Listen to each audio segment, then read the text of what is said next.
व्यवस्थापन चालू कर. ताणतणाव व्यवस्थापन. चालू करायचं होतं ते तर आपल्याला. बरोबर आहे. ठीक आहे, बघूयात. मग गेल्या वेळेस जो अभ्यासक्रम बघितलाय त्याच्यामधला एक छोटासा एक पॉईंट राहिलेला आहे आपल्याला, तो घेऊयात एक 2-4 मिनिटांमध्ये आणि नंतर बघूया. फिजिकल ट्रेस म्हणजे याच्यावरती बरेच वेळेस प्रश्न आलेले आहेत. शारीरिक ताण, त्याला फिजिकल स्ट्रेस असं सुद्धा म्हणतात. मग काय म्हणता येईल हो याच्या बाबतीत? जसं मानसिक ताण असतो तसा शारीरिक ताण पण असतो. मग शरीर कधी ताणाखाली येईल? सर आवाज थोडा तुटतोय, क्लिअर करता येईल का? ठीक आहे, ठीक आहे. शारीरिक ताण काय म्हणता येईल? बरोबर. किंवा शरीर कधी ताणाखाली येईल? दैनिक कामापेक्षा ओव्हर एक्झर्शन होणं. बरोबर आहे, छान.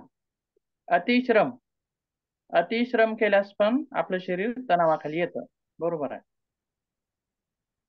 आणखीन काय सांगता येईल का?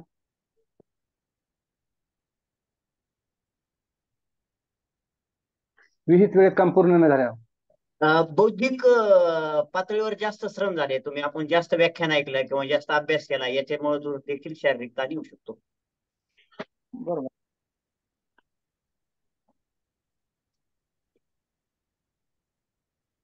उत्साहाच्या भरामध्ये शरीराला विसरतो आपण. कशामध्ये? उत्साहाच्या भरात काम करायला घेतो आणि शरीराला विसरतो. बरोबर आहे, बरोबर आहे, छान. त्या नादामध्ये नंतर कळतो एक दिवसानी की अरे आपण तो खूपच थकलो, आणि मग हातपाय दुखायला लागतात. हातपाय दुखायला लागतात म्हणजे शारीरिक ताणाचं ते लक्षण आहे. बरोबर आहे. ठीक आहे. मन चिडचिड करणं, उदास होणं म्हणजे हे मानसिक ताणाचं लक्षण आहे. जसं वेगवेगळी लक्षणं आपण बघितली, तसंच शरीर दुखणं, अंग दुखणं हे म्हणजे शारीरिक ताणाचं लक्षण असू शकतं. ठीक आहे, बघूयात आपण. शरीर कधी कधी तणावाखाली येतं.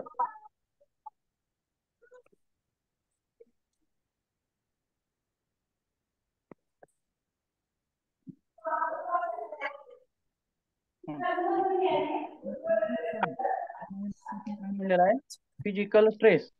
बरोबर आहे. तर याचा परिणाम शरीरावरती दिसून येतो असं म्हणलेलं आहे बघा सुरुवातीला. आणि मानसिक ताणाचा परिणाम कशावरती होता हो? बुद्धीवरती, मनावरती. शरीरावर होतो. मनावरती, स्वभावावरती. मनावरती म्हणजे माइंड. आणि त्याचे परिणाम अप्रत्यक्षरित्या शरीरावर बी होत आहेत, समजा वेगवेगळ्या संप्रेरकाद्वारे. आता पहिलं कारण तेच बघायचं आपल्याला. बघा, पहिलं कारण काय आहे, नंतरची वेगळी कारण आहेत. ज्यावेळी आपण तणावाखाली असतो त्यावेळेस बघा काय म्हणले, तणावाखाली असलेल्या व्यक्तीच्या शरीरामध्ये अनेक हार्मोनल आणि जैव रासायनिक बदल होतात. बरोबर आहे, हे आपण सर्व पाहिलेले आहेत. वेगवेगळे बदल तिथं होतात. व तसेच काय म्हणले पुढे, त्यामुळे शरीरात एक प्रकारचे असंतुलन निर्माण होते आणि अशा असंतुलित परिस्थितीत शरीराला काम करताना शारीरिक तणाव निर्माण होतो. आलं लक्षामध्ये? काय म्हणते, स्ट्रेस मध्ये असतो त्यावेळी आपल्या शरीरातल्या वेगवेगळ्या प्रतिक्रिया त्या संतुलित न चालता असंतुलित चालतात. बरोबर आहे. ठोके वाढलेले असतात, श्वास वाढलेले असतात, रक्तात साखरेचं प्रमाण वाढलेलं असतं, बीपी वाढलेले असते. म्हणजे काय, शरीरामध्ये कसं काय झालं, असंतुलन निर्माण झालं. मग संतुलन असल्यास गाडी व्यवस्थित चालते का असंतुलन असल्यास व्यवस्थित चालते हो? संतुलन असल्यास. शरीरामध्ये जर संतुलन असेल, व्यवस्थित सगळं कार्य सुरळीत चालत असेल, हृदय तिचं काम व्यवस्थित करत असेल, फुफ्फुस त्याचं काम हृदय व्यवस्थित करत असेल, किडन्या व्यवस्थित काम करत असतील, म्हणजे त्या काय आहेत, संतुलनामध्ये आहेत. परंतु असंतुलन निर्माण झाल्यामुळं शारीरिक ताण निर्माण होतो. ही झाली आपली पहिली गोष्ट. बरोबर आहे. कशामुळे? तर स्ट्रेसमुळे आलेल्या विविध तणावामुळे शरीरातल्या. आता पुढच्या गोष्टी बघूयात, आणखीन कशामुळे ताण येतो शरीरावरती. बघा पुढे काय म्हणले आणखीन, आघात. आघात म्हणजे काय हो? मार वगैरे लागला किंवा अपघात झाला. बरोबर आहे. एखादा अपघात झालेला असेल, अपघात झाल्यास काय होतं, आपल्याला आघात होते, शरीरावरती इजा होते. ती इजा भरून काढताना शरीरावरती ताण निर्माण होतो. बरोबर आहे. किंवा आता तिथंच काय म्हणले, तीव्र इजा किंवा शस्त्रक्रिया. शस्त्रक्रिया केल्यानंतर पण आपल्या ज्यावेळेस मांसपेशींना वगैरे जखम होतात, जुळून येण्यासाठी कार्य करावं लागतं किंवा शरीराला अतिरिक्त भार उचलावा लागतो. अशा वेळी सुद्धा आपलं शरीर हे स्ट्रेस खाली जातं, तणावाखाली जातं. तसेच पुढं आणखीन एक कारण आहे, आजार. याच्यामध्ये काय आहे सांगता येईल ना आजारामध्ये? आता हे एक मुख्य कारण आहे बघा, आजार म्हणजे. आता तुम्हाला कोणाला तरी टायफॉइड झालेला आहे किंवा चिकुनगुनिया झालेला आहे, मग काय होईल हो? शरीरामध्ये असंतुलन निर्माण होईल. बरोबर आहे का? पांढऱ्या पेशी कमी होतील, ताप येईल. बरोबर आहे. आणखीन काय होईल हो? थंडी वाजेल. म्हणजे असंतुलन निर्माण झालं. आणि हे निर्माण झालेलं असंतुलन संतुलित करण्यासाठी शरीर काय करेल? प्रयत्न करेल. बरोबर आहे. प्रयत्न ताप येण्याचा प्रयत्न करेल, म्हणजे अंगाला घाम सुटेल. बरोबर आहे. किंवा आणखीन कोणत्या गोष्टी, ज्यावेळी इन्फेक्शन होतं, म्हणजे काय, कशाचं इन्फेक्शन होतं? Fungal infection. Viral infection. Bacterial आहे, व्हायरल आहे किंवा फंगल आहे. बरोबर आहे. या इतर गोष्टींमुळे आपल्या शरीराला इन्फेक्शन होतं. आणि ज्या वेळेस इन्फेक्शन होतं त्यावेळेस आपलं शरीर काय करतं? त्या इन्फेक्शनला लढण्यासाठी प्रतिकार करतं. बरोबर आहे. इन्फेक्शन म्हणजे काय? हे बॅक्टेरिया किंवा व्हायरस किंवा फंगल म्हणजे काय आहेत? हे छोटे छोटे सूक्ष्मजीव आहेत. बरोबर आहे. आता आपण म्हणत होतो बघा, ज्यावेळेस कोरोना आला होता त्यावेळेस बऱ्याच जणाला माहिती झालं की जंतू असतात, ते कुठेही पसरलेले असतात, हातावरती असतात, कपड्यावरती असतात, इतरत्र कुठेही असतात. हे आपल्याला कधी लक्षात आलं? कोरोनामध्ये आपल्याला समजून आलं. बरोबर आहे. म्हणजेच व्हायरस किंवा बॅक्टेरिया किंवा फंगस म्हणजे काय आहेत? हे सूक्ष्मजीव आहेत. आणि कसे आहेत ते? वाईट आहेत. वाईट का आहेत? तर आपल्या शरीरावरती ते घातक आहेत, शरीरावर घात करणारे आहेत, शरीराचं संतुलन बिघडवणारे आहेत. हे झालं. मग ज्यावेळी ते आपल्या शरीरामध्ये प्रवेश करतात त्यावेळी आपलं शरीर त्यांना मारण्याचा प्रयत्न करतं. म्हणजेच एक कोण करतं? रोगप्रतिकारक शक्ती. आपली रोगप्रतिकारक शक्ती काय करते? त्यांना फेस करते, त्यांना संपवण्याचा प्रयत्न करते. मग ज्यावेळेस समजा युद्ध चालू आहे किंवा ताप काय येते हो? इन्फेक्शन झाल्यास ताप काय येत असेल? पेशीची आणि शरीरातल्या त्या जंतूची लढाई चालू होते. हा, एकमेकांमध्ये ज्यावेळेस टक्कर होते त्यावेळेस काय होतं? उष्णता निर्माण होते. बरोबर आहे. अगदी तसंच ज्यावेळी आपल्या पांढऱ्या आणि बाहेरच्या व्हायरल वगैरे इन्फेक्शनचं ज्यावेळेस टक्कर होते त्यावेळेस आपल्या शरीराला ताप येतो. म्हणजेच शरीर असंतुलनात गेलं. मग आजारी असल्यास शरीरावरती ताण येईल का हो?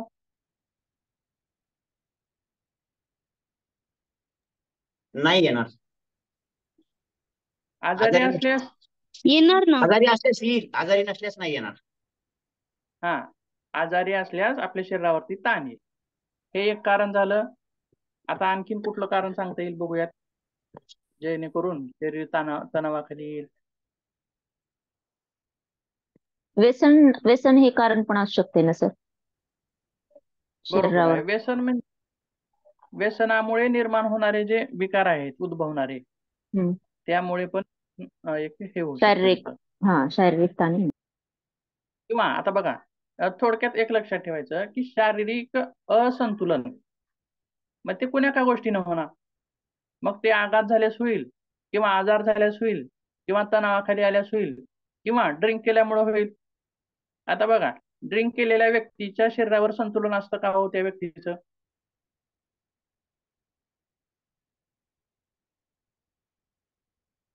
असतं का? नाही, नसतं, नसते. संतुलन नसतं. बरोबर आहे. ड्रिंक केलेल्या व्यक्तीच्या शरीरावर पण संतुलन नसतं आणि मनावर पण संतुलन नसतं. बरोबर आहे. म्हणजे शरीरातील अवयव हे वेगळ्या प्रकारे काम करत नाहीत किंवा शरीरातल्या अवयवावरती ज्यावेळेस व्यक्ती ड्रिंक करते त्यावेळेस काय होतं कोणत्या भागावर परिणाम करत असेल मग ते, जेणेकरून गुंगी येणं किंवा ते वेड्यासारखं करणं असं? सेंट्रल नर्वस सिस्टीम वरती सर.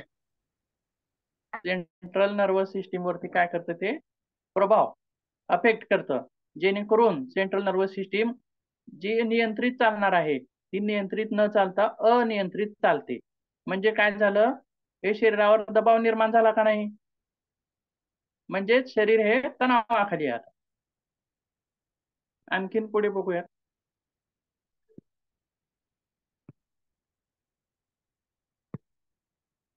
बघा दुसरं कारण आणखीन काय आहे तिथं. हे तर पाहिलेलं आहे बघा. सुरुवातीला त्यांनी सांगितलं होतं की तीव्र शारीरिक श्रम, ज्यावेळी एखादी व्यक्ती तीव्र शारीरिक श्रम करते त्यावेळी काय होतं, किंवा अतिश्रम करते त्यावेळी काय होतं, थकवा जाणवतो का?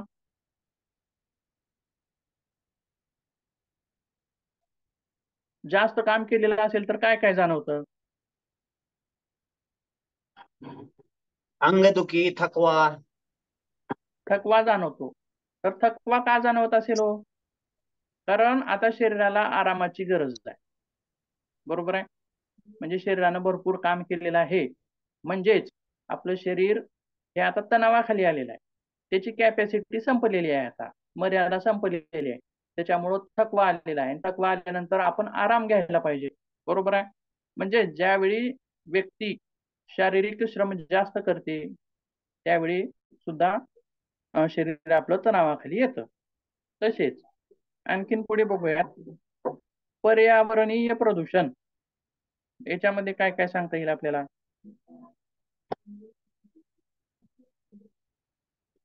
सध्याचं एअर त्याच्यामुळे पोल्युशन, वायू प्रदूषण, बरोबर. नंतर ध्वनी प्रदूषण, म्हणजे बाहेर पर्यावरणातली सर्व प्रदूषण सार्वजनिक ठिकाणी जे आहेत. परत सार्वजनिक ठिकाणी अस्वच्छता, कचरा आहे, अस्वच्छता ह्याचा पण शरीरावरती परिणाम येईल. आणि ग्लोबल वॉर्मिंग हे सुद्धा शरीरावरती आहे. पर्यावरणाचा होणारा ऱ्हास, बरोबर. वृक्षतोड वगैरे ह्या. अशुद्ध पाणी. अशुद्ध पाणी पिल्यामुळे काय होतं, वेगवेगळे आजार होऊ शकतात. आजार झाले म्हणजे शरीर तणावाखाली येतं. किंवा आणखीन काय आहे, अशुद्ध हवा, बरोबर आहे. अशुद्ध हवेमुळे फुफ्फुसाचे विकार, दम्यासारखे विकार, ब्रॉन्कायटिस सारखे असे विकार उद्भवू शकतात. आणखीन काय सांगता येईल? Noise pollution. कोणतं पोल्युशन? ध्वनी प्रदूषण. नॉइज पोल्युशन म्हणलं. ध्वनी प्रदूषण. बघा, तुम्ही एखाद्या गर्दीच्या ठिकाणी राहत असतात, बरोबर आहे, किंवा तीव्र आवाज ज्या ठिकाणी येत आहेत, किंवा म्हणजेच बघा एखादी कंपनी असेल किंवा एखादा मोठा कारखाना असेल तिथं, किंवा समजा जिथं वाहनांची रहदारी खूप आहे, बरोबर आहे, तिथं म्हणजेच ज्या ठिकाणी खूप कर्कश अशा प्रमाणामध्ये आवाज येतात किंवा जास्त प्रमाणामध्ये आवाज येतात, त्यावेळी आपलं मन, कशी अवस्था असते व मनाची? नको वाटतं, बरोबर नको आहे. वाटतं.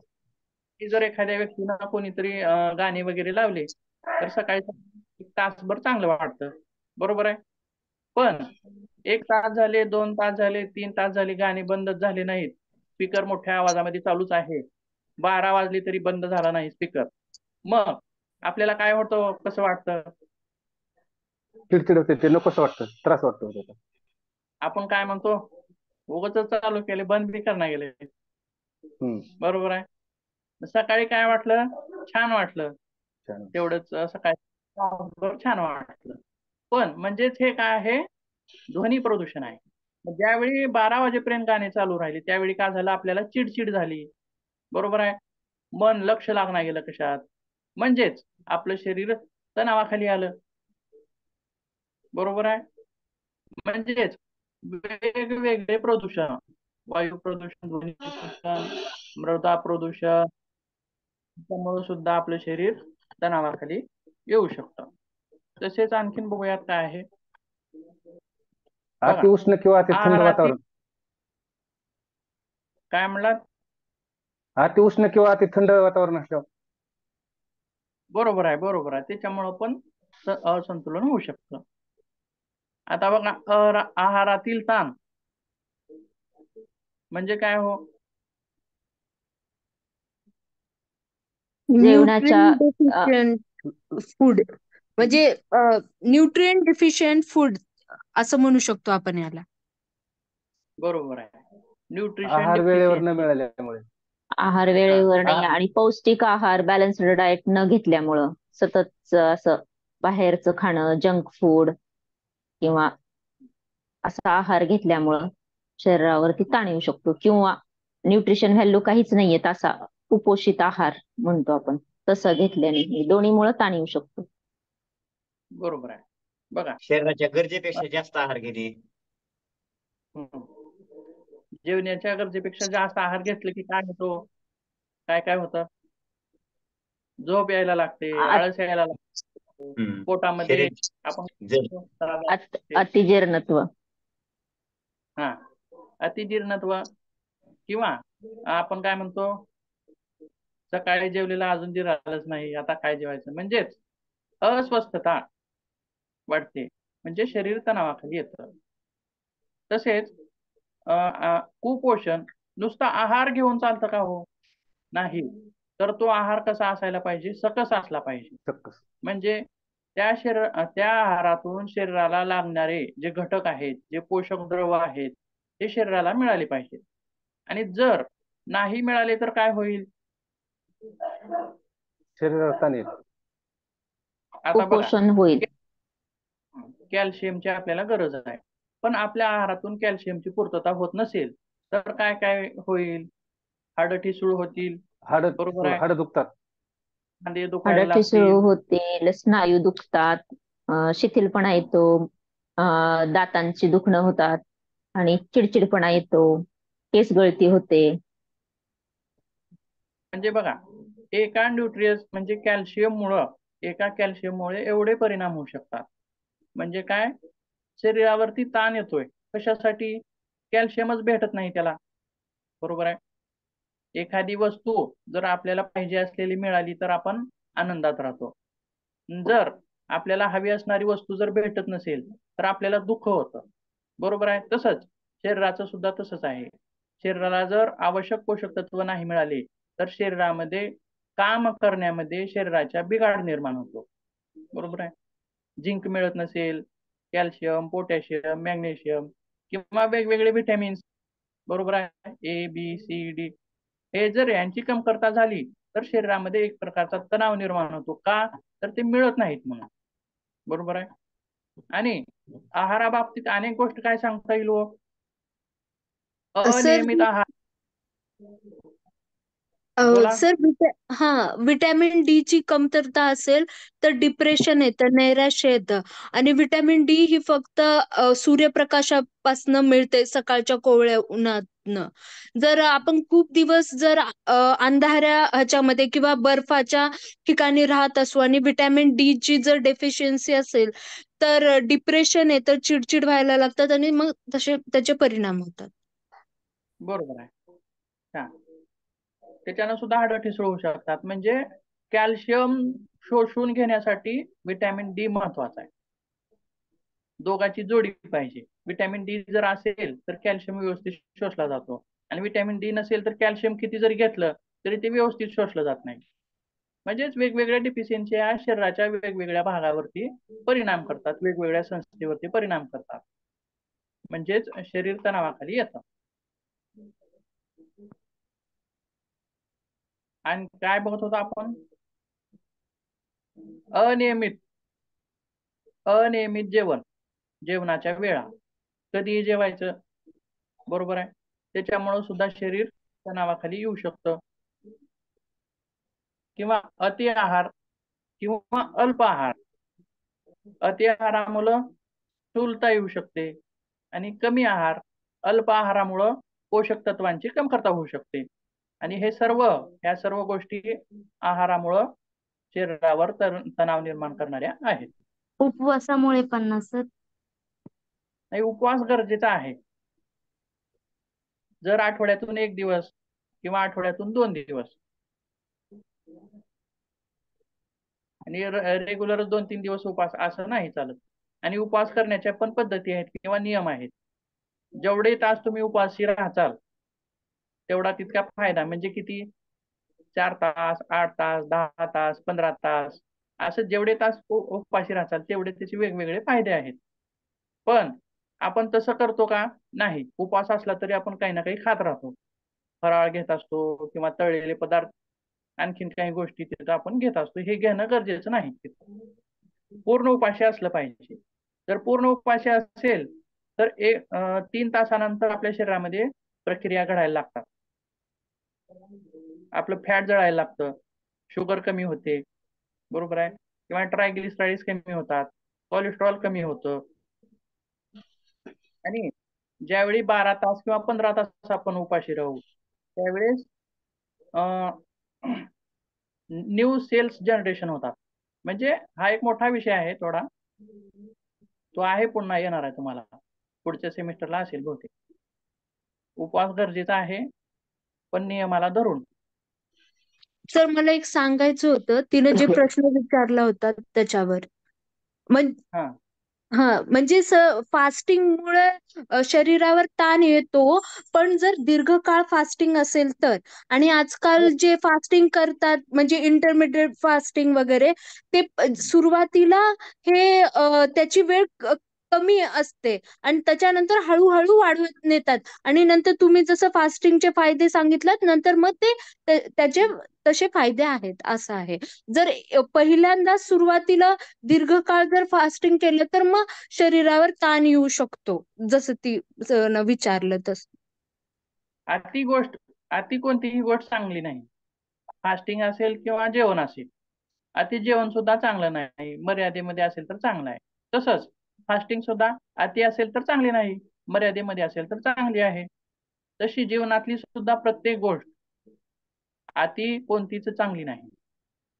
सगळ्या मध्यम. बघा, कमी हे असू नये किंवा अति हे असू नये, मध्यम मार्गाने चलावं माणसानं. पुढे बघूया.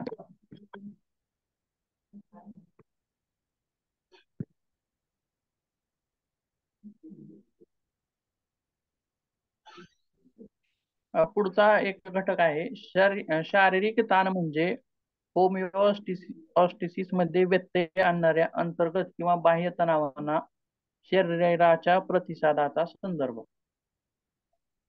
तर होमिओस्टेसिस म्हणजे काय हो, माहित आहे का कुणाला?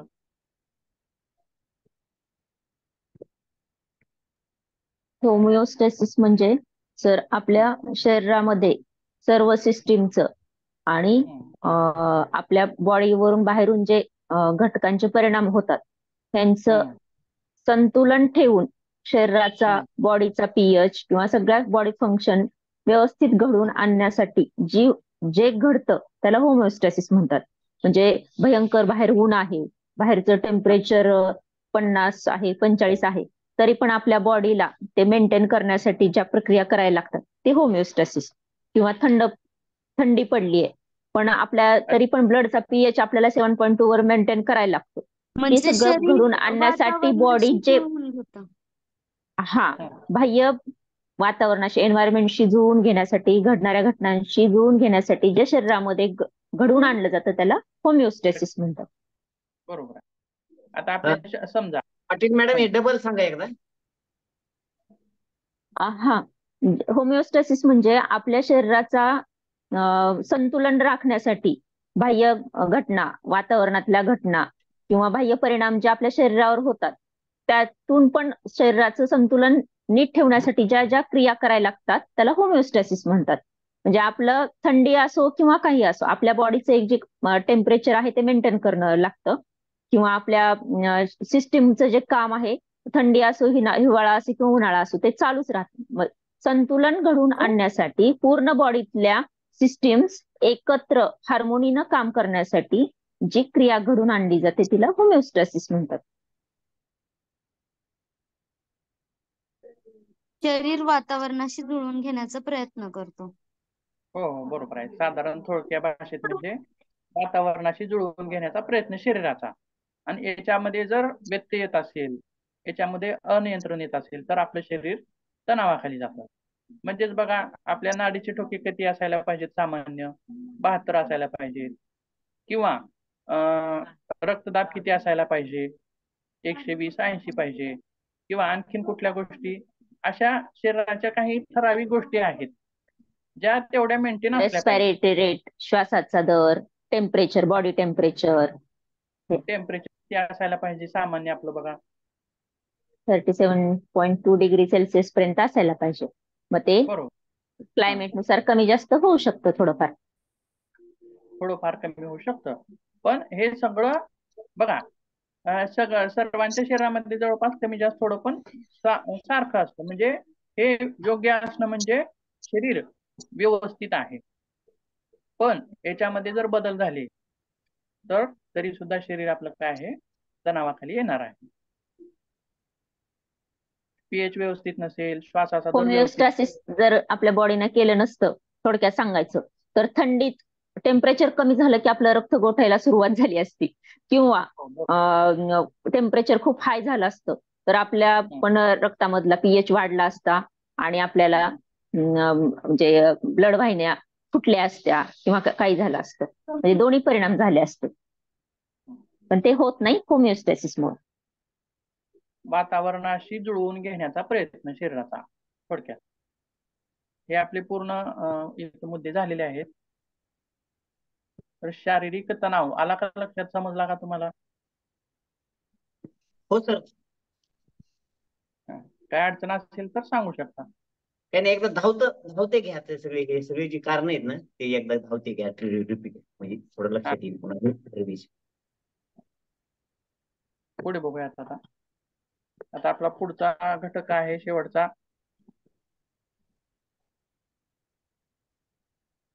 या मॉड्यूल मधला,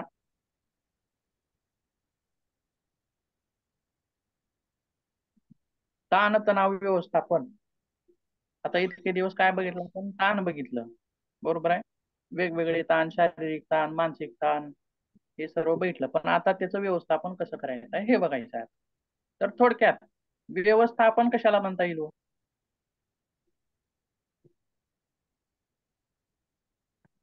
नियोजन करणे. एखादी घटना आपल्याला काही करायची किंवा काय आहे तर ती कशापासून झाली आणि त्याच्यासाठी ते होऊ नये म्हणून आपल्याला अजून काय काय करता येईल किंवा ते वाढू नये म्हणून जे काही करता येईल ते सगळं व्यवस्थापन मध्ये येतं. नियोजन, बरोबर. उपाययोजना. बघूयात पुढे.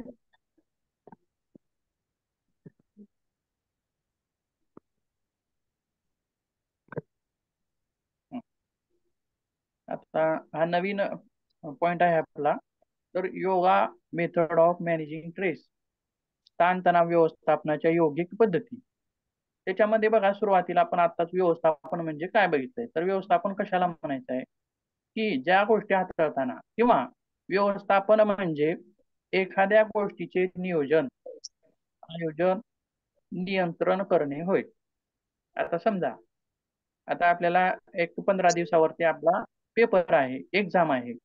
तर त्या गोष्टीचं आपल्याला नियोजन कसं करावे लागेल? किंवा आपल्या पुढं एखादी सिच्युएशन येणार आहे. आता बघा, आपण ताणाच्या प्रकारामध्ये काय बघितलं? एक सकारात्मक ताण आणि नकारात्मक ताण. सकारात्मक ताणामध्ये सिच्युएशन ह्या येणार होत्या हे माहित होतं म्हणून आपण नियोजन केलंय, बरोबर आहे. त्याचं नियोजन अगोदरच आपण केलेलं असतं. पण नकारात्मक ताणामध्ये कसं होतं? माहित होतं का या घटना नाही. घडणार आहेत? नाही, अचानक येतात, अचानक होणाऱ्या घटना असतात. मग त्याचं कसं नियंत्रण करायला पाहिजे? आता व्यवस्थापनामध्ये ते शिकायचं आहे आपल्याला. काय शिकायचं आहे? की त्याचं नियोजन कसं करावं, किंवा त्या गोष्टीचं नियंत्रण कसं करावं. नियंत्रणाच्या बाहेर त्या गोष्टी जाऊ नयेत, आणि जर नियंत्रणाच्या बाहेर गेल्या तर वेगवेगळे गोष्टी तिथं घडू शकतात. मग आता हे झालं व्यवस्थापन कशाला म्हणायचं आहे. मग ताणतणावाचं व्यवस्थापन म्हणजे काय म्हणता येईल आपल्याला? तर ताणतणावाचे व्यवस्थापन करणे म्हणजेच जबाबदारी घेणे. कशाची जबाबदारी घेणे? तुमचे विचार, तुमच्या भावना, तुमचं वेळापत्रक, वातावरण, आणि तुम्ही समस्यांना कसे सामोरे जाल. आलं लक्षात? तणावाचे व्यवस्थापन म्हणजे आता बघा एक एक बघूयात. तुमचे विचार, बरोबर आहे, निगेटिव्ह विचारामुळे सुद्धा ताण निर्माण होतो. मग तुमच्या विचारांना कसं नियंत्रित करायचं आहे. तुमच्या भावना, एखादी घटना घडल्यानंतर दुःखद भावना ज्या निर्माण होतात, मग त्या भावना कुठवर घ्यायच्यात आपल्याला, किती दिवस घ्यायच्या आहेत, बरोबर आहे, याचं सुद्धा नियंत्रण करणं. किंवा तुमचं वेळापत्रक म्हणजे काय, कशाला म्हणता येईल वेळापत्रक. आता तुम्ही एखाद्या कार्यालयामध्ये कामाला आहात, कर्मचारी आहात किंवा अधिकारी आहात, अशा वेळी वेगवेगळी कामं म्हणजे जास्त काम किंवा टार्गेट जे असतात बघा, टार्गेट असतात म्हणजे या वेळेमध्ये एवढं एवढं काम झालं पाहिजे, म्हणजे त्याला म्हणायचं टार्गेट. आणि काम हे कसं असतं, अमर्यादित स्वरूपाचं असतं, जास्त स्वरूपाचं असतं. मग अशा वेळी तिथं काय गरजेचं आहे, वेळापत्रक नियोजन. गरजेचं आहे, बरोबर आहे. म्हणजे आपण आता एक 5 दिवसामध्ये काम पूर्ण करायचं आहे, तर या दिवसामध्ये एवढ्या एवढ्या वेळामध्ये आपण काम करायचं, एवढा वेळ याच्यासाठी द्यायचा, एवढा वेळ त्याच्यासाठी द्यायचा, असं त्याचं वेळापत्रक करणं तिथं गरजेचं आहे. आणि हे जर वेळापत्रक नाही केलं आपण तर काय होईल हो, कामाचं वेळापत्रक वेळेत काम नाही पूर्ण होणार नाही. काय होईल? आणि ताण येणार परत त्याचा, म्हणजे पूर्ण नाही आता केलं हे की आपला. हे कामामध्ये सगळं सुसूत्रता आणि राहणार काम, नाही. आणि काम वेळेत पूर्ण होणार नाही आणि नियोजनबद्ध होणार नाही. बरोबर आहे. म्हणजे हे आणि त्या सगळं कामाचं समाधानही मिळणार नाही की आपण ते बरोबर. शिस्तीत नाही केलं म्हणून किंवा वेळेच्या आत नाही केलं म्हणून. शिस्तीत नाही केलं तर काम चांगलं पण होणार नाही आणि व्यवस्थित पण क्वालिटी बिघडेल. क्वालिटी पण बिघडेल आणि संख्यात्मक पण होणार नाही, म्हणजे जास्त होणार नाही. आणि शेवटी वेळ कमी पडेल, काम जास्त राहील. मग अशी जर प्रक्रिया झाली तर आपल्या मनावर ताण येणार आहे. म्हणजे त्याच्यासाठी गरजेचं काय आहे, वेळापत्रक आहे. तसेच आता वातावरण म्हणजे काय,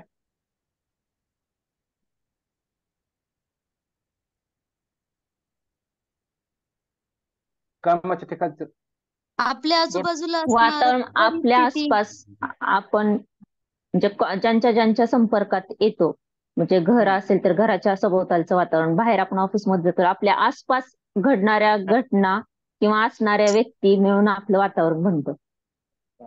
आपल्या घरातील वातावरण असेल किंवा घराच्या बाहेर पडल्यानंतरचं वातावरण असेल किंवा ऑफिसमध्ये गेल्यानंतरचं वातावरण असेल, असे वेगवेगळ्या स्वरूपातील वातावरणाचा सुद्धा आपल्याला, वातावरणामुळे सुद्धा आपल्या मनावरती ताण येतो, टेन्शन येतं.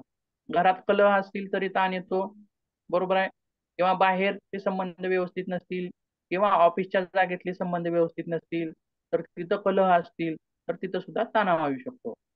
तसेच पुढे काय म्हणले, आणि तुम्ही समस्यांना कसे सामोरे जाल, बरोबर आहे. आता आपण ज्यावेळी स्ट्रेस बघत होतो, स्ट्रेस म्हणजे काय, तर एका सापाचं उदाहरण दिलं आणि 2 मित्रांचं उदाहरण दिलं. 2 मित्र दिसले, 2 मित्रांना साप दिसला, मग एकाचं वर्तन कसं होतं आणि एकाचं कसं होतं.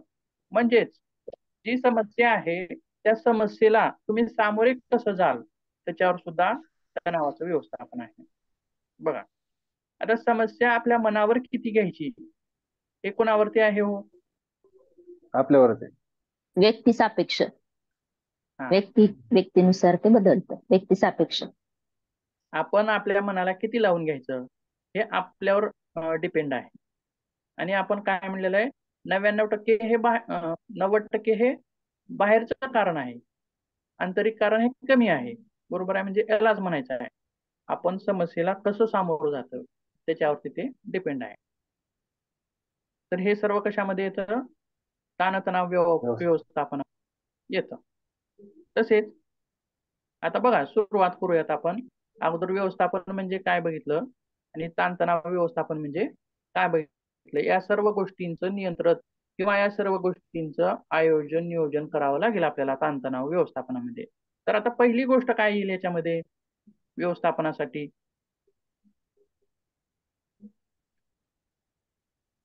आता आपल्याला ताणतणाव व्यवस्थापन करायचं आहे, मग पहिली गोष्ट काय येईल याच्यामध्ये, तत्वाचा अभ्यास करावा लागेल.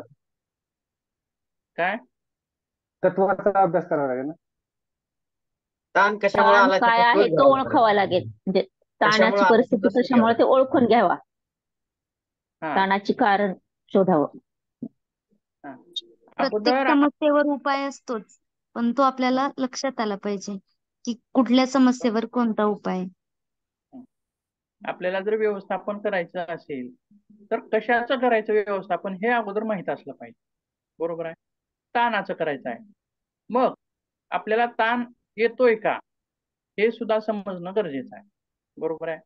आणि तो येणारा ताण त्याचं कारण काय आहे हे सुद्धा समजणं गरजेचं आहे. दोन गोष्टी, पहिल्यांदा ताण कसा येतोय हे समजून घेतलं पाहिजे, मग त्यानंतर आपल्याला त्याचं व्यवस्थापन करता येईल. बघूया पुढे. बघा सुरुवातीला काय म्हणले बघा, आपल्या ताणतणावाचा शोध घ्या. आपल्या शरीरामध्ये वेगवेगळ्या हालचाली प्रक्रिया होत असतील किंवा मनावरती प्रक्रिया होत असेल, चिडचिड होत असेल किंवा आणखीन काही होत असेल, तर त्यावेळी पटकन सावध व्हा आणि त्याचा शोध घ्या. असं कशामुळं होतंय, आपल्याला चक्कर येते किंवा आणखीन काही होतंय, हे कशामुळे होतंय नेमकं याचा शोध घ्या. आणि शोध घेतल्यानंतर ही झाली पहिली पायरी. त्याच्यानंतर तणाव व्यवस्थापन आपल्या जीवनातील तणावाचे स्रोत ओळखण्यापासून सुरुवात होते. शोध घेतला म्हणजेच तो स्रोत ओळखला, आपण कारण ओळखलं कशामुळे होतंय असं. मग आणि हे काय म्हणलंय, वाटते तितकं सरळ नाही म्हणते हे. बरोबर आहे. आपण काय करतो, दुर्लक्षित करतो. होत आहे, चालत आहे, चालू द्या. बरोबर आहे. बीपी वाढलेला आहे, काय हरकत नाही, किंवा धडधड होते, काय हरकत नाही, किंवा आणखीन काही शारीरिक बदल होत आहे, काय हरकत नाही, असं म्हणून आपण करतो तिथं दुर्लक्ष करतो. म्हणजे हे शोधणं सुद्धा वाटतं तितकं सरळ नाही असं बनलेलं आहे ताणतणाव व्यवस्थापनामध्ये. तसेच पुढे बघूया,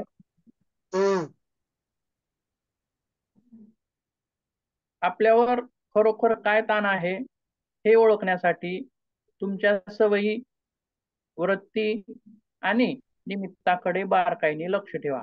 म्हणजेच आता म्हणल्याप्रमाणे आपण जर तणावाखाली असलो तर आपलं परिवर्तन, वर्तन सगळं बदलतं, थोडं थोडं बदलतं. ते आपल्याला बारकाईने त्याच्याकडे लक्ष देणं गरजेचं आहे. आणि मला असं का होतंय याचा शोध घेणं तिथं गरजेचं आहे. तसेच आपण नेमकं कशामुळं अस्वस्थ होतोय, म्हणजे परत ते तणावाचं कारण आलं. ही गोष्ट, एखादी घटना शोधायची आपल्या मनामध्ये की बाबा आपण हे असं का होतंय, कशामुळे होतंय.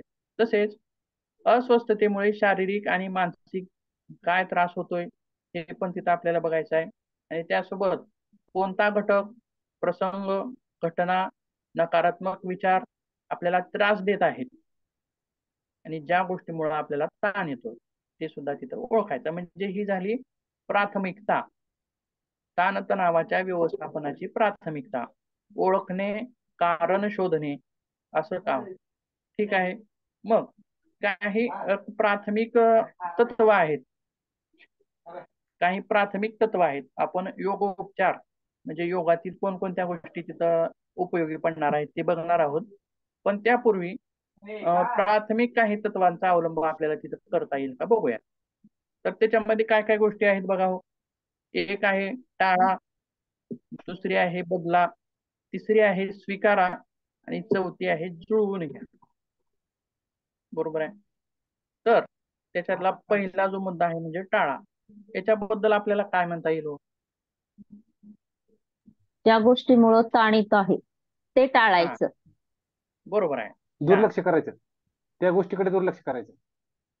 हा, ज्या गोष्टीमुळे आपल्याला ताण येतो ती गोष्ट अवॉइड करता येते का बघा, टाळता येते का बघा. बरोबर आहे. म्हणजे तिथं काय येतंय, टाळणे. किंवा आता आणखी एक गोष्ट त्याच्यामध्ये काय सांगता येईल की विनाकारण घेतले जाणारे ताण. आता काय काय लोक बघा की उगाच छोट्या छोट्या गोष्टीवरून हायपर होतात. बरोबर आहे. आणि ते हायपर होणं गरजेचं आहे का? नाही. बरोबर आहे. आपण तणावाखाली येतोय आपण, मग ते गरजेचं आहे का बघा. बरोबर आहे. आपण जे कारण शोधलं ते कारण गरजेचं आहे का, याच्याबद्दल ताण घेणं गरजेचं आहे, हे तिथं महत्वाचं आहे. पहिली गोष्ट काय आहे, टाळा. त्याच्यानंतर पुढची गोष्ट काय आहे, बदला. बदला. म्हणजे याला काय म्हणता येईल हो? म्हणजे स्वतःमध्येच बदल करा. हा, स्वतःमध्ये बदल करा, किंवा ती जी घटना, ती घटना परिस्थिती बदल करता येते का ते पण बघा. बरोबर आहे. दोन गोष्टी करता येतात. आता थोडक्यात समजा एखाद्या कंपनीमध्ये बॉस आहे, तो कसा आहे, चिडका आहे. बरोबर आहे. मग तो रोजच चिडचिड करतोय, किंवा आणखीन काय सांगता येईल? घरात येणारी कामवाली ती सतत खाडं करतीये, त्याच्यामुळे ताण येतोय, तर मग सतत तिला बडबड करण्यापेक्षा तिला बंद करा, दुसरा ऑप्शन शोधा. बदल करता येतो का बघा. म्हणजे हे कधी येतं, जर टाळायला तर ताण घेणं हे गरजेचं नाही. जर तिथं टाळता जर येत नसेल तर त्याला बदल करता येतो का बघा त्या गोष्टीमध्ये. आणि जर जिथं टाळताही येत नाही किंवा बदलही करता येत नाही, मग तिथं काय करावं लागेल, स्वीकार करावा लागेल. बरोबर आहे. ताण कधी येतो, चांगल्या गोष्टीचा येतो का वाईट गोष्टीचा येतो? दोन्ही गोष्टीचा येतो. वाईट गोष्टींचा जास्त येतो, चांगल्या गोष्टींचा नकारात्मक कमी. मध्ये वाईट गोष्टींचा येतो. म्हणजे एखाद्या परिस्थितीला आपण काय करत असतो, हेट करत असतो. बरोबर आहे. एखाद्या परिस्थितीला आपण काय करत असतो, हेट करत असतो. कारण का करत असतो, ती गोष्ट आपल्याला आवडत नसते. बरोबर आहे. आणि तीच गोष्ट एखाद्याला आवडू पण शकेल किंवा एखाद्याला ना आवडू शकेल. तर आपण एखादी गोष्ट कधी हेट करतो, तर ती आपल्याला ज्यावेळी आवडत नसेल, एखादी घटना, प्रसंग किंवा आणखीन काही गोष्टी, तर त्यावेळी मग आवडत नसल्यामुळं काय येतो, ताण येतो. बरोबर आहे. आलं लक्षात आता?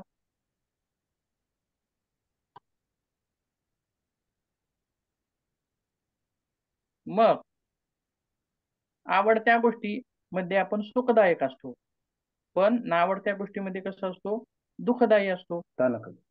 मग ज्याप्रमाणे आवडती गोष्ट आपल्याला स्वीकारता येते, तसंच ना आवडती गोष्ट स्वीकारता येईल का हो?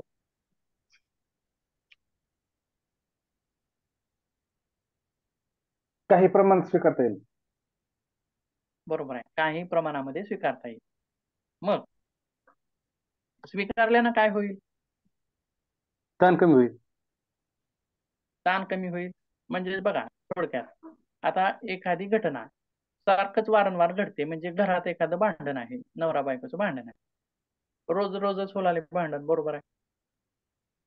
त्याला टाळता पण येणार गेले, बदलता पण येणार गेले. मग त्याला आता हे आपण काय काय म्हणतो, रोजच रडगाणं आहे म्हणतो बघा. बरोबर आहे. किंवा आणखीन काय म्हणतो, रोज मडे त्याला कोण रडे. बरोबर आहे.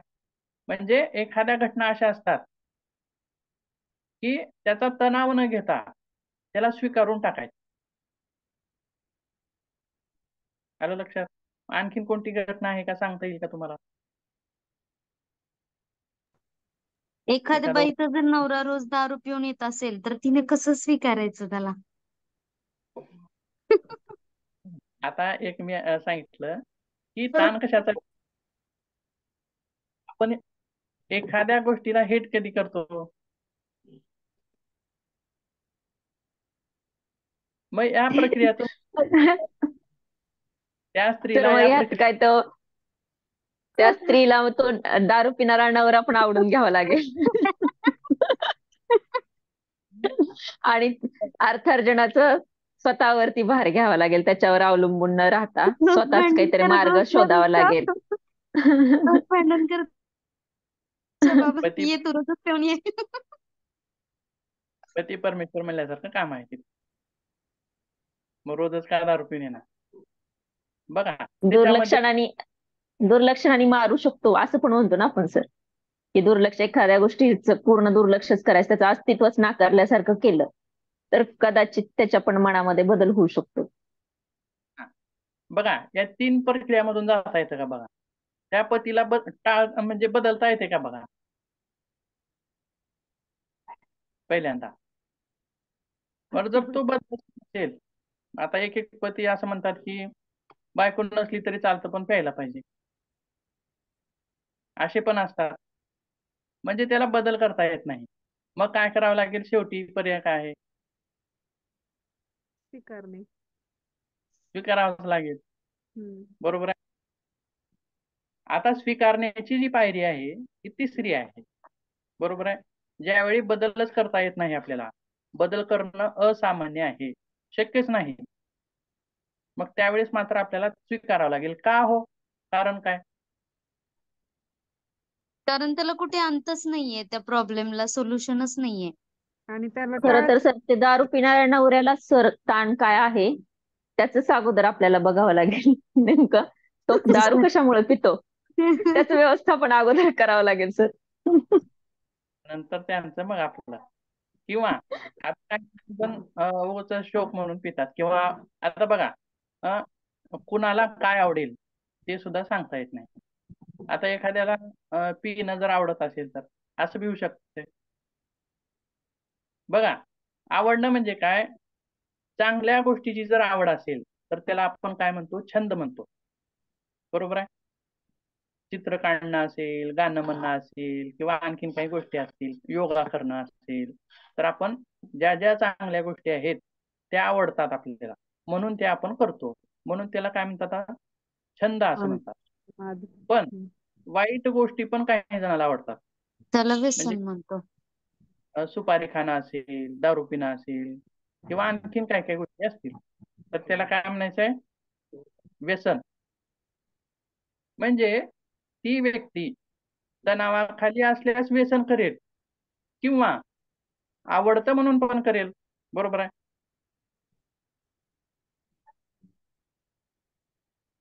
आता लोक सुपारी खातात. का खातात हो? त्यांनाच माहित. आवडतं म्हणून खात असतील ना बहुतेक. आवडत नसेल तर कशाला खाल्ले असते? त्याची चव आवडत असेल, काय तर असेल त्याच्यामध्ये. बरोबर आहे. पण ही वाईट गोष्ट आहे म्हणून त्याला काय म्हणायचंय, व्यसन म्हणायचं आहे. मग चांगल्या गोष्टीचं पण असू शकतं किंवा वाईट गोष्टीचं पण असू शकतं. मग अशा पतीला स्वीकारावंच लागेल आपल्याला, तिथं भाग नाही. बरोबर आहे. टाळता तर येत नाही. बदलता येत नाही, मग स्वीकार करा. टाळणे म्हणजे काय हो? डिवोर्स घेणे. बरोबर आहे. आणि आपल्या भारतीय परंपरेमध्ये ते तितकं प्रमाण नाही आपल्या इथं. जसं आहे तसं मान्य करावं लागतं. घेता पण येतंय, पण घेतल्यानंतर पण कमी होईल आपले असं आहे काय? सगळे प्रयोग करून झाल्याच्या नंतर माणूस थकण्याच्या, स्वीकारण्याच्या अवस्थेत येतो. की सगळे प्रयोग करून झालेत, आता ऑप्शन नाहीये म्हणून स्वीकारणं भाग आहे. कारण रोजच असते ना ते. आणि नाही स्वीकारलं तर तणाव येते. बरोबर आहे. म्हणजे काही गोष्टी जशा आहेत तशा स्वीकाराव्याच लागतात. पुढे काय आहे बघा आणखी. पुढचा मुद्दा काय आहे?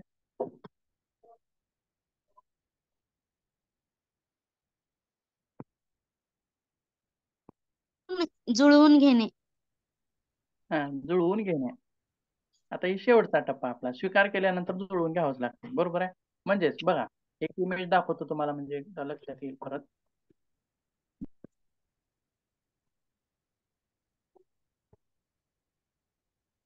आता बघा काय दाखवलं हो याच्यामध्ये.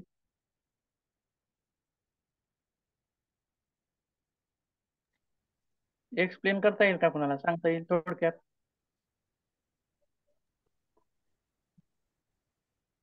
बघा एक छोटस रोपट आहे, ते दगडाच्या खालून उगवलं आहे बघा.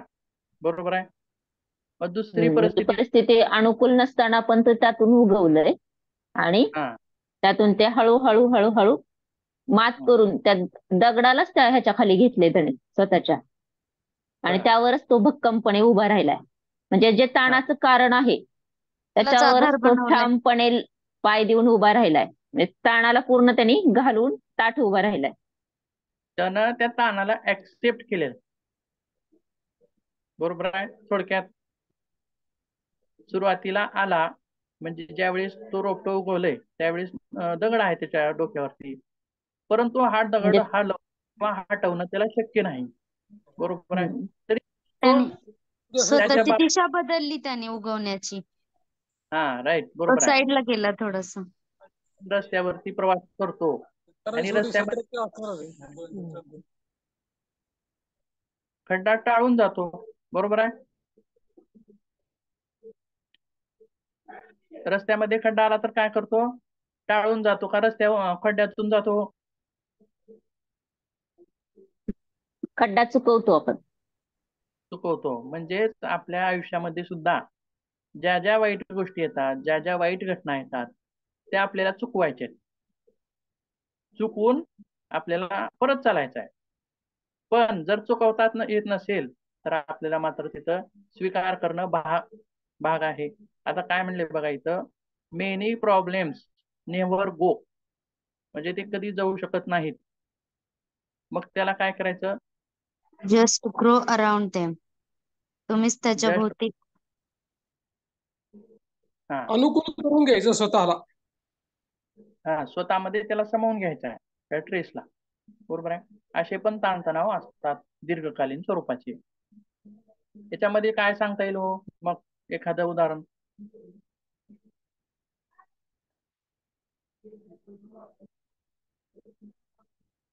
बघा, ज्यावेळेस तुम्ही लेक्चर ऐकत असाल त्यावेळेस नंतर विचार करून बघा. सर एखाद्या बाईचं सर म्हणजे अकाली वैधव्य आलंय तर आणि मुलं आहेत तिला, मग एवढं मोठं दुःख पण तिनं समजा पाठीमागं टाकून मुलांसाठी तिनं अर्थार्जन काहीतरी करून पुढं मुलांना तिने यशस्वीपणे वाढवलं तर ती त्या परिस्थितीवरती मात करून, ताणावरती मात करून ती पुढं जात राहते. तिचं दुःख कमी कधीच होणार नव्हतं, पण तरी तिनं ती मुलांसाठी ताण कमी करून पुढे गेली. म्हणजेच काय केलं तिनं? ते स्वीकारलं. ताण व्यवस्थापन हो स्वीकारून. अरुणिमाचा एक उदाहरण होईल ना. काय? गिर्यारोहक अरुणिमा सिन्हा. अरुणिमा सिन्हाचं उदाहरण मोठं आहे. हो. अरुणिमा सिन्हाचे दोन्ही पाय गेले होते रेल्वेच्या यात्रेमध्ये. हो. आणि तिला रेल्वेतून फेकून दिलं होतं खाली. हो, ती फुटबॉल प्लेअर दोन्ही पाय गेले होते. ती उत्तम धावपटू होती, गिर्यारोहक होती. फुटबॉल आणि तिने दोन्ही पाय मोडून सुद्धा पुन्हा गिर्यारोहणात भाग घेऊन यशस्वी करून दाखवलं. हो. म्हणजे खचून गेली नाही किंवा तिने हार मानली नाही, जुळवून घेतलं परिस्थितीशी. आत्मविश्वास, रडत बसायचं नाही. किती दिवस बसायचं हा इथं महत्वाचा घटक आहे. दुःख किती दिवस मानायचं? बरोबर आहे. आता एखादी जोक आहे, कुणाला सांगता येईल का हो जोक? एखादी काय जोक सांगता येईल?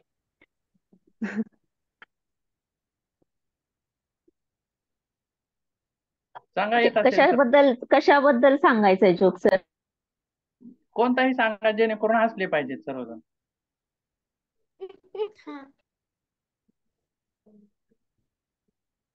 तीन वेळेस सांगायचा आहे तोच जोक.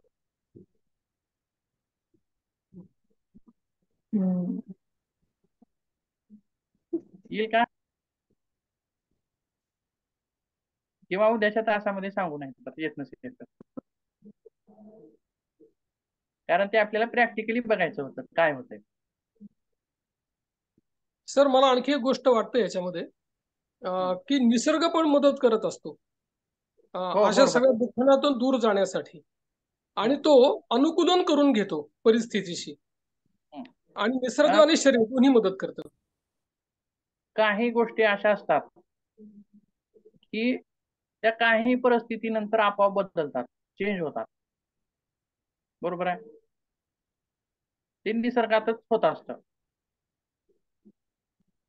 बाह्य घटक पण असतीलच ना सर, बाह्य घटक आणि ते नंतर ते पण असेल ना पुढं, किंवा त्याच्या आसपासचे घटक काय कारणीभूत ठरू शकतात त्याला बाहेर आणण्यासाठी, ते पण असेल ना पुढं. प्रत्येक गोष्ट ही सोडवून सुटत नाही किंवा सुटत असेल, एखादी गोष्ट ही सोडवून सुटत नाही, तिला तसं सोडून द्यावं लागतं, ती आपोआप सुटते नंतर.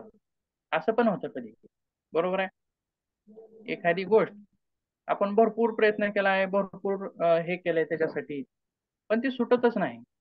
पण काही कालावधी गेल्यानंतर ती आपोआपच सुटते. काही कारण ते निसर्गतः काही गोष्टी घडत असतात आपोआप आपल्या जीवनामध्ये.